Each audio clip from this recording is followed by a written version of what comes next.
दोस्तों नमस्कार, एक बार फिर से स्वागत है आप सारे लोगों का आपके अपने चैनल एस्पिरेंट लाइव पे।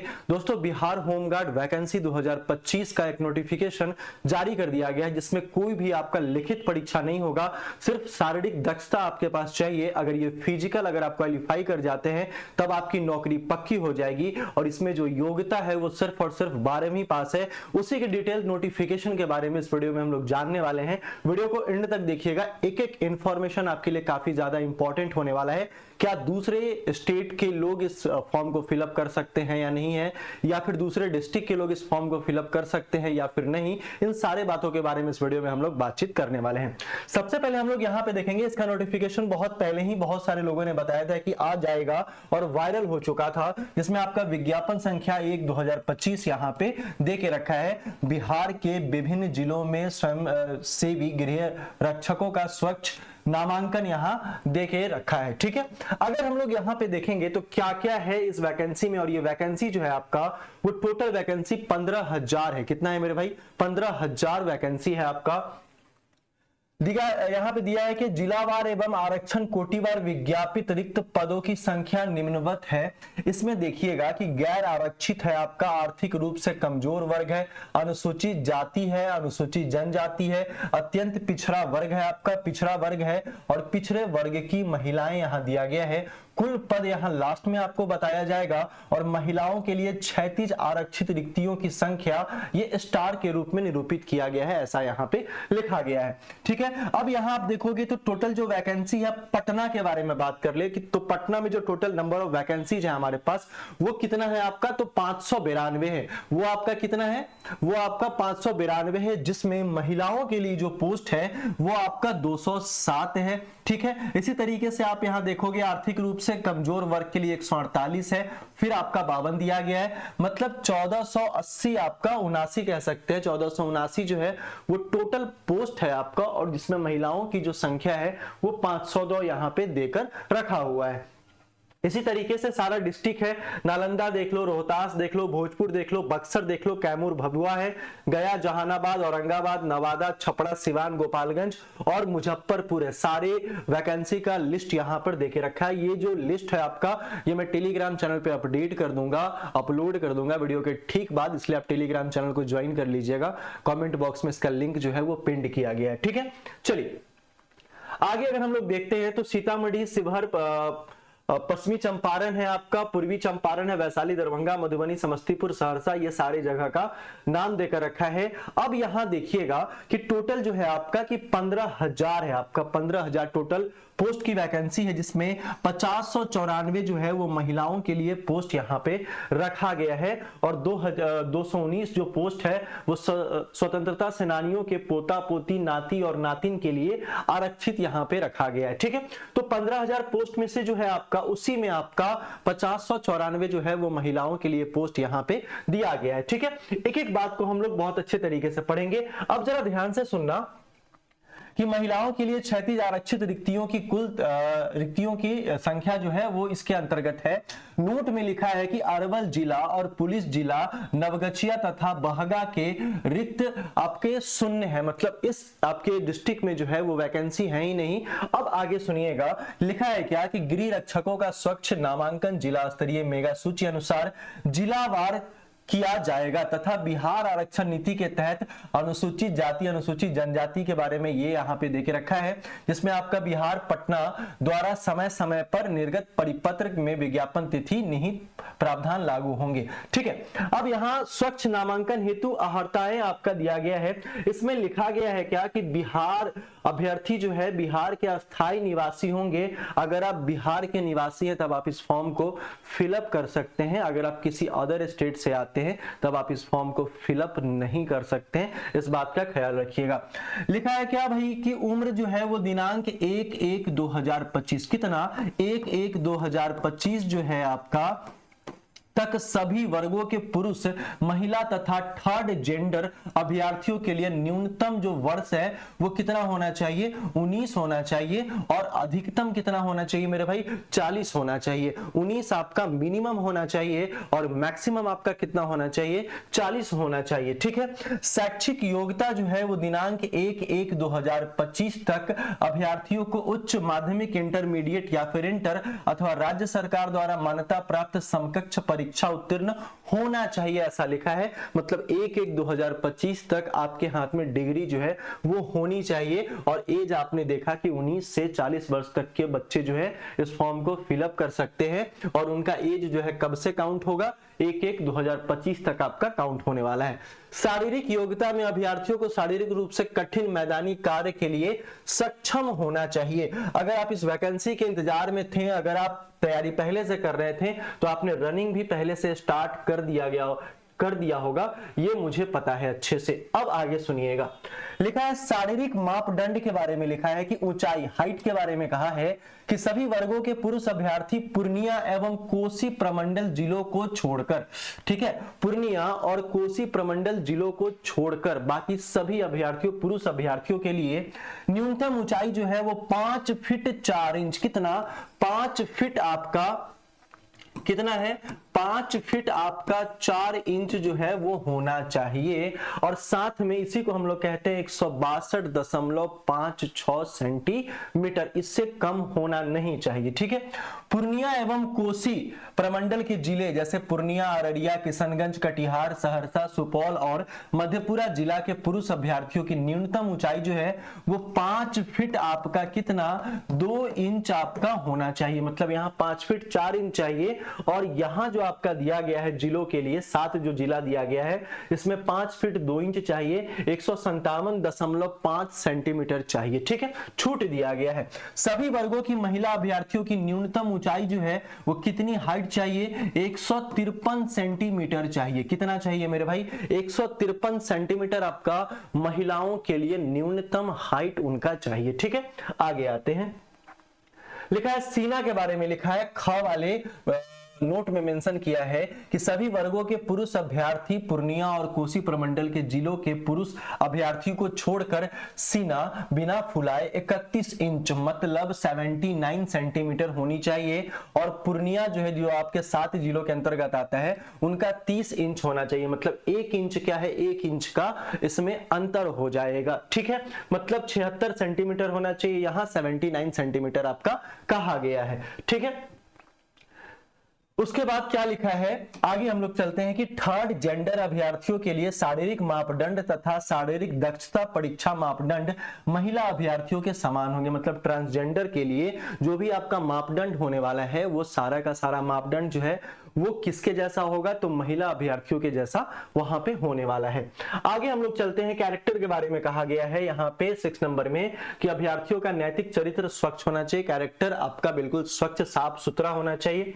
उसके बाद ऑनलाइन आवेदन प्रक्रिया के बारे में कहा गया है। इस वेबसाइट को नोट कर लेना, www.onlinebhgbihar.gov.in पर 27/3/2025 से आपका 16/4/2025 के मध्य रात्रि तक खुला रहेगा। मतलब 27 कल की बात ये कर रहा है कि 27 तारीख से लेकर 27 मार्च से लेकर 16 अप्रैल तक ये जो फॉर्म का पोर्टल है आपका वहां पे खुला रहेगा। उस पे आप जाकर फॉर्म को क्या कर सकते हैं, फिलअप कर सकते हैं। ठीक है, इसके लिए फॉर्म का जो फी रखा गया है वो गैर आरक्षित, आर्थिक रूप से कमजोर, पिछड़ा वर्ग और थर्ड जेंडर सहित अत्यंत पिछड़ा वर्ग के लिए 200 रुपया आवेदन शुल्क रखा गया है। मतलब एप्लीकेशन फी जो है आपका वो कितना रखा गया है, 200 रखा गया है। ठीक है, आगे आते हैं। अनुसूचित जाति, अनुसूचित जनजाति महिलाएं के लिए क्या है आपका 100 रुपया मात्र रखा गया है। मात्र कितना, 100 रुपया रखा गया है। ठीक है, उसके बाद यहां पे दिया गया है, आगे हम लोग चलते हैं, नामांकन की प्रक्रिया।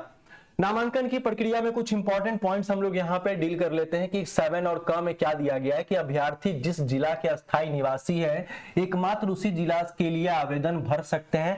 मतलब आप जिस जिला से बिलोंग कर रहे हैं उसी जिला से आप क्या करेंगे, फॉर्म फिलअप करेंगे। आप चाहेंगे कि हम अगर इस जिले के हैं और किसी और जिले से हम अपना फॉर्म फिलअप कर दें, ये सरासर नाइंसाफी हो जाएगा, ऐसा हो ही नहीं सकता है। और ऐसा क्यों नहीं हो सकता है? यदि कोई अभ्यर्थी एक से अधिक जिला से आवेदन पत्र भरते हैं तो ऐसी स्थिति में उनके सभी आवेदन क्या कर दिए जाएंगे, रद्द कर दिए जाएंगे, रिजेक्ट कर दिया जाएगा। तो ये गलती खासकर आप लोग मत करिएगा। लिखा अभ्यर्थियों को ऑनलाइन आवेदन पत्र में अस्थायी निवास प्रमाण पत्र, जन्म तिथि से संबंधित मैट्रिक समकक्ष प्रमाण पत्र चाहिए, इंटरमीडिएट 10+2 अथवा समकक्ष परीक्षा उत्तीर्णता प्रमाण पत्र चाहिए। उसके बाद 10+2 अथवा समकक्ष परीक्षा अंक प्रमाण पत्र, आरक्षण के दावे हेतु जाति प्रमाण पत्र, आर्थिक रूप से कमजोर वर्ग के लिए प्रमाण पत्र प्रति आवेदन के साथ संलग्न करना होगा। बात से समझ में आ गई, क्या क्या आपको देना है, क्या क्या नहीं देना है। पिछड़ा वर्ग, अत्यंत पिछड़ा वर्ग का दावा करने वाले अभ्यर्थियों को क्रीमी लेयर रहित प्रमाण पत्र देना अनिवार्य होगा, ऐसा लिखा गया है। शारीरिक दक्षता परीक्षा की प्रक्रिया नियमानुसार आधुनिक तकनीक से की जाएगी, ऐसा यहाँ पे फिजिकल जो होगा वो आपका किया जाएगा। ठीक है, तो ये सारा का सारा डॉक्यूमेंट्स हो गया। आगे अगर देखेंगे तो क्या लिखा गया है कि शारीरिक योग्यता और दक्षता परीक्षा जो होने वाला है उसमें क्या है कि शारीरिक योग्यता दक्षता परीक्षा जिला स्तर पर आयोजित किया जाएगा। मतलब आपको अपने जिला से ही फॉर्म भरना है और उसी जिला में क्या किया जाएगा, आयोजित किया जाएगा, जो कुल 15 अंकों की होगी। कितनी अंकों की होगी मेरे भाई? 15 अंकों की होगी। और ये 15 अंक क्या क्या होने वाले हैं आगे हम लोग जानने वाले हैं। ठीक है, देखेंगे शारीरिक योग्यता दक्षता परीक्षा क्रमबद्ध होगी, जो निम्न है आपका अभ्यर्थियों के बायोमेट्रिक रजिस्ट्रेशन एवं सत्यापन उपरांत सर्वप्रथम दौर होगा। मतलब बायोमेट्रिक रजिस्ट्रेशन जैसे ही आपका होगा उसके बाद आपका क्या होने वाला है, दौर होगा। निर्धारित समय में दौर पूरा नहीं कर पाने पे अभ्यर्थी क्या हो जाएंगे, वहां से सफल नहीं हो पाएंगे, असफल हो जाएंगे। और उसके बाद दौर में सफल अभ्यर्थियों को ऊंचाई एवं सीने की माप होगी। मतलब पहले आपका क्या होगा कि दौर होगा, अगर आप दौर में सफल हो जाते हैं तब ऊंचाई और सीने की माप होने वाली है। जिन अभ्यर्थियों की ऊंचाई और सीने की माप निर्धारित मापदंड से कम होगी उन्हें बाहर कर दिया जाएगा। और जब आप इसमें पास हो जाओगे तब क्या है कि ऊंची कूद, लंबी कूद, गोला फेंक में आप भाग नहीं ले सकते हो, और अगर सफल हो जाओगे तब आप भाग यहाँ पे ले सकते हो। मतलब स्टेप बाय स्टेप प्रोसेस यहाँ पे किया गया है।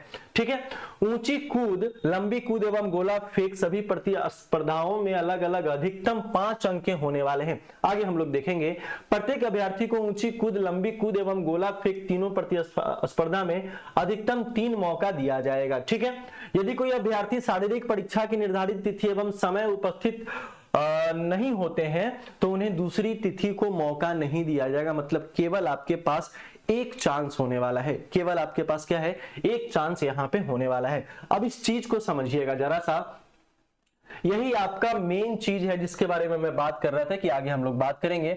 9 नंबर पॉइंट में दिया है कि पुरुष एवं महिला अभ्यर्थियों के लिए दौड़, ऊंची कूद, गोला फेंक के मापदंड एवं अंकों के प्रावधान निम्नवत होने वाले हैं, ऐसा लिखा गया है। पुरुषों के लिए जो दौड़ होने वाला है वो 1 मील मतलब 1600 मीटर का होगा।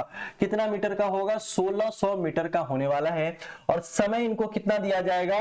6 मिनट के अंदर इनको पूरा करना है। मतलब 1600 मीटर का दौड़ और इनको 6 मिनट के अंदर क्या करना पड़ेगा, उसको पूरा करना पड़ेगा। ठीक है, 6 मिनट से अधिक समय लेने वाले अभ्यर्थी क्या कर दिए जाएंगे, असफल घोषित कर दिए जाएंगे। ठीक है, महिलाओं और ट्रांसजेंडर के लिए जो आपका थर्ड जेंडर है उनके लिए दौड़ क्या होने वाला है, 800 मीटर का दौड़ होगा और ये 5 मिनट के अंदर पूरा करना होगा।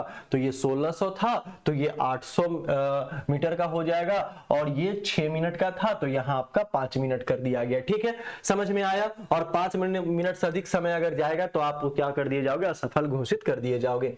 ऊंची कूद के बारे में कहा है कि 4 फीट से अगर कम होगा, हाई जंप जो कम होगा तब आपको 0 अंक मिलेगा। 4 फीट होगा तो 1 अंक मिलेगा, 4 फीट 3 इंच होगा तो 2 अंक मिलेगा, 4 फीट 6 इंच होगा तो 3 अंक मिलेगा, 4 फीट 9 इंच होगा तो 4 अंक मिलेगा, अगर 5 फीट होगा तो आपको पूरा क्या है 5 अंक मिलने वाला है। तो बउआ रे एकदम मेहनत से तैयारी करना है और इस बार कैसे भी जॉब ले लेना है। सारा का सारा फिजिकल मापदंड यहाँ पे दिया गया है, जो आप लोग ऑलरेडी सक्षम होंगे इन सारी चीजों में, अगर सक्षम नहीं भी होंगे तो अपने आप को मजबूत कर लीजिएगा। महिलाओं के लिए 3 फीट से अगर कम होगा तो 0 अंक मिलेगा, एक्यूरेट 3 फीट होगा तो 1 अंक मिलेगा, 3 फीट 3 इंच होगा 2 अंक मिलेगा, 3 फीट 6 इंच होगा 3 अंक मिलेगा, 3 फीट 9 इंच होगा 4 अंक मिलेगा, 4 फीट होगा आपका 5 अंक मिलने वाला है। लंबी कूद में 12 फीट तक 0 अंक मिलेगा, 12 फीट से अधिक 13 फीट तक 1 अंक मिलेगा, 13 से 14 तक 2 अंक मिलेगा, 14 से 15 फीट तक 3 अंक मिलेगा, 15 से 16 फीट तक आपका 4 अंक, और एक्यूरेट अगर 16 फीट से अधिक होता है तब आपको 5 अंक यहां पे दिया जाएगा।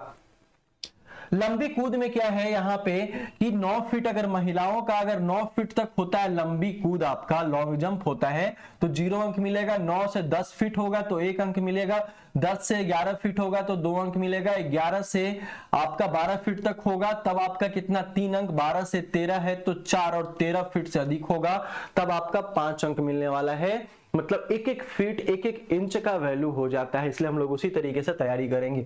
गोला फेंक में 16 पाउंड का आपका गोला होगा, 16 फीट तक फेंकोगे तो 1 भी अंक नहीं मिलेगा, 16 से 17 फीट फेंकोगे तो 1 अंक मिलेगा, 17 फीट से 18 फीट तक फेंकोगे 2 अंक मिलेगा, 18 से 19 3 अंक मिलेगा, 19 से 20 आपका 4, और 20 फीट से अधिक अगर फेंक देते हो तो 5 अंक के हकदार हो जाओगे। ठीक है। दूसरा गोला फेंक 12 पाउंड का गोला होगा, अंक आपका 10 फीट से 10 फीट तक अगर जाएगा महिलाओं का तब 1 भी अंक नहीं मिलेगा, 10 से 11 होगा तो 1 अंक मिलेगा, 11 से 12 होगा 2 मिलेगा, 12 से 13 3 मिलेगा, 13 से 14 4, और 14 फीट से अधिक अगर आप फेंक देते हैं गोला 12 पाउंड का तब आपको कितना है 5 अंक मिलेगा। मतलब यहाँ 14 था और यहाँ आपका 20 फीट दिया गया है। तो ये हमारा मेन प्रोसेस है, इसी से हमारा अंक जो है वहां पे मिलने वाला है। ठीक है। चलिए, तो ये हो गया ना 5 5 10 और ये 15, तो 15 अंक का आपका फिजिकल हो जाएगा, महिला और पुरुष दोनों के लिए हो जाने वाला है। ठीक है। उसके बाद आपका मेडिकल जांच होगा, मेडिकल आपका जांच होगा, फिर आपका मेरिट लिस्ट यहां पे बनने वाला है। ठीक है, इसमें तो कोई दिक्कत है ही नहीं। आगे चलते हैं, आगे चलते हैं, आगे क्या लिखा गया है। अच्छा, एक चीज और इसमें है मेरे भाई, जरा ध्यान से सुनना। लिखा है मेघा सूची जो बनेगा, प्रत्येक जिला में गृह रक्षकों के पद पर नामांकन हेतु शारीरिक दक्षता परीक्षा के तीनों प्रतिस्पर्धा तथा ऊंची कूद, लंबी कूद तथा गोला फेंक में अभ्यर्थियों द्वारा प्राप्त समेकित कुल अंकों के आधार पर जिला स्तरीय मेघा सूची तैयार की जाएगी। इसमें अभ्यर्थियों के कोटि का उल्लेख रहेगा। प्रत्येक जिला में रिक्त के विरुद्ध 1.5 गुना अभ्यर्थियों को मेगा सूची में प्रकाशित किया जाएगा, ऐसा इन्होंने लिखा है। दूसरा लिखा है कि ये कुछ प्रावधान है, कुछ पालन किया जाना है। क्या क्या है कि शारीरिक योग्यता दक्षता परीक्षा में 2 या 2 से अधिक अभ्यर्थियों के समान अंक प्राप्त करने की दशा में अधिक उम्र वाले अभ्यर्थी को मेगा सूची में उच्चतर क्या होगा रखा जाएगा। जैसे मान लो कि आपने 14.7 अंक प्राप्त किया है और आपकी आयु कितनी है यहाँ पे 22 साल है, और किन्हीं लोगों ने 14.7 अंक सेम अंक प्राप्त कर लिया है और उनकी भी आयु जो है वो 24 साल है, तो ये 24 साल वाले को ऊपर रखा जाएगा। इन्होंने कहा है कि 24 साल वाले को ऊपर रखा जाएगा। ठीक है, आगे चलते हैं। बातें समझ गए?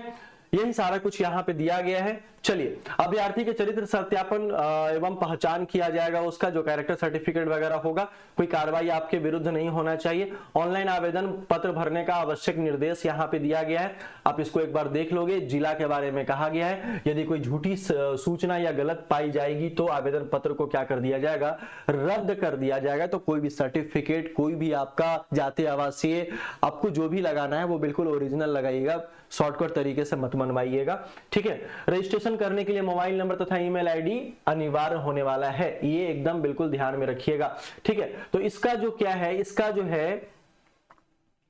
जो है कि अगर आपका पेमेंट अगर फेल्योर हो जाता है तो 7 दिनों के अंदर, कार्य दिवस जो 7 दिन का होता है, मंडे टू फ्राइडे या फिर सैटरडे, उसके अंदर जो है आपका वो पेमेंट अगर फंस जाता है, पेमेंट फेल हो जाता है, तो आपका पैसा वापस आ जाएगा। ऐसा भी इन्होंने यहाँ पे क्लियर कर दिया है। ठीक है, ये सारा कुछ जो सर्टिफिकेट था आपका उसके बारे में दिया गया है। और इसका जो फॉर्म है वो कल से अप्लाई होना है, तो अच्छे से तैयारी करिए और अच्छे से जी जान लगाकर मेहनत करिएगा। और यही सारा का सारा वैकेंसी जो है इसी साल भर है, अगले साल से एकदम शून्य हो जाने वाला है। तो वीडियो कैसा लगा, एक बार इंफॉर्मेटिव लगा तो वीडियो को शेयर कीजिएगा। अगर आप चैनल पे नए हैं तो चैनल को एक बार सब्सक्राइब कर लीजिएगा और टेलीग्राम चैनल को ज्वाइन करना बिल्कुल भी मत भूलिएगा। हम लोग मिलते हैं फिर से नेक्स्ट वाले वीडियो में, तब तक के लिए बहुत बहुत धन्यवाद। जय हिंद।